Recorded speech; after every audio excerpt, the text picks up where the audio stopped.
रिज्क एक जबरदस्त कंट्रोल है। क्या तुमने गधे और गाजर की मिसाल सुनी है? हाँ, आप गधे को कहीं बुलाने के लिए कैसे आमदा करते हैं?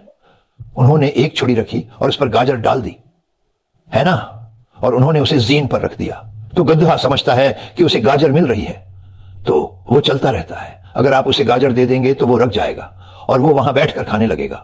तो फिर आपके ख्याल में अल्लाह अज़्ज़वजल के पास हमारे लिए क्या है? अगर हम उन्हें सब कुछ दे दें तो आपको लगता है कि अब वो बैठकर आपकी बात सुनेंगे? कहता है नहीं, वो सिर्फ अपना रिस्क पकड़कर भाग जाएगा। रिस्क जो आता है अल्लाह अज़्ज़वजल की राह में होना चाहिए। तो जैसा कि हम उसके पीछे भाग रहे हैं, उसका मतलब यह है कि अल्लाह हमें हिदायत देगा, एक समत की तरफ ले जा रहे हैं।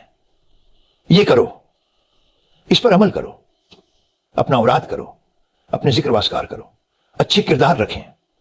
बड़ा किरदार सब कुछ तबाह कर सकता है, तमाम रिस्क को।